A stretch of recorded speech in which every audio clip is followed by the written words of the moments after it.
నమస్తే అండి. నేను అపర్ణ. భారతీయ సంస్కృతికి స్వాగతం. వైశాఖ పురాణం 22వ అధ్యాయం. నారద మహర్షి అంబరీష మహారాజుకు వైశాఖ మాస విశిష్టతను ఇలా వివరిస్తున్నారు. శృతదేవ మహాముని చెప్పిన కథలు విన్నాక శృతకీర్తి మహారాజుకు అస్సలు తృప్తి కలగలేదు. ఆయన మునితో ఇలా అన్నాడు: స్వామి, ఈ వైశాఖ మహిమలు విష్ణు కథలు వింటుంటే నాకు బ్రహ్మ పదవి గాని మోక్షం గాని వద్దనిపిస్తోంది. నా మీద దయ ఉంచి ఇంకా కొన్ని దివ్యమైన ధర్మాలను వివరించండి అని వేడుకున్నాడు. దానికి శృతదేవుడు సంతోషించి మరో అద్భుతమైన కథను చెప్పడం మొదలుపెట్టాడు. పంపా తీరంలో శంఖుడు అనే బ్రాహ్మణుడు ఉండేవాడు. ఒకసారి ఆయన వైశాఖ మాసంలో గోదావరి తీరానికి వస్తూ దారిలో ఉన్న ముళ్ళు రాళ్ళు నిండిన దట్టమైన అడవిలో ప్రయాణిస్తున్నాడు. మధ్యాహ్నపు ఎండ మండిపోతుంది. కాళ్లు కాలుతున్నాయి.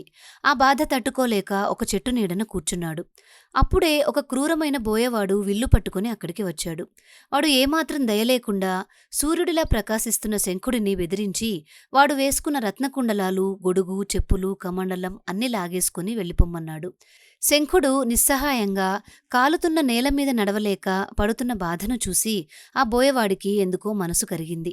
వాడు వెంటనే పరిగెత్తుకుంటూ వెళ్ళి తాను దొంగిలించిన పాదుకలను తిరిగి ఇచ్చేశాడు. అలా ఇస్తే తనకి కూడా కొంచెం పుణ్యం వస్తుందని వాడికి అనిపించింది. ఆ చెప్పులు తొడుక్కున్న శంఖుడికి ఎంతో హాయిగా అనిపించి ఆ బోయవాడిని మనస్ఫూర్తిగా దీవించాడు. నీకు ఇంత మంచి బుద్ధి పుట్టిందంటే అది ఖచ్చితంగా ఈ వైశాఖ మాసపు గొప్పతనమే అని చెప్పాడు. బోయవాడు ఆశ్చర్యపోయి, నీ దగ్గర లాక్కున్నవి నీకే ఇస్తే పుణ్యం ఎలా వస్తుంది? ఈ నెల అంత ప్రత్యేకమేంటి అని అడిగాడు. దానికి శంఖుడు, ఏ పుణ్యకార్యానికైనా ఫలితం వచ్చే జన్మలో దక్కుతుందేమో కాని వైశాఖ మాసంలో చేసే దానానికి మాత్రం వెంటనే ఫలితం వస్తుందని వివరించాడు. గయా, గంగా, ప్రయాగ, కాశీ, గోదావరి, కృష్ణా వంటి పుణ్యక్షేత్రాలకు వెళ్లినా రాని పుణ్యం వైశాఖ వ్రతం గురించి విన్నా పాటించినా వస్తుందని చెప్పాడు. నువ్వు చెప్పులు ఇవ్వడం వలన నీ పాపాలన్నీ పోతాయని చెప్పాడు. వారు ఇలా మాట్లాడుకుంటూ ఉండగా పక్కనే ఒక సింహం, ఒక ఏనుగు భయంకరంగా పోరాడుకుంటున్నాయి. కాని శంఖుడు చెబుతున్న వైశాఖ మహిమను వినగానే ఆ రెండు జంతువుల జన్మలు పోయి వారికి దివ్యరూపాలు వచ్చాయి. వెంటనే ఆకాశం నుండి విమానాలు దిగాయి. ఆ దివ్య పురుషులు శంఖుడికి నమస్కరించి తాము మతంగ మహర్షి కొడుకులైన దంతిలుడు, కోహలుడు అని చెప్పారు.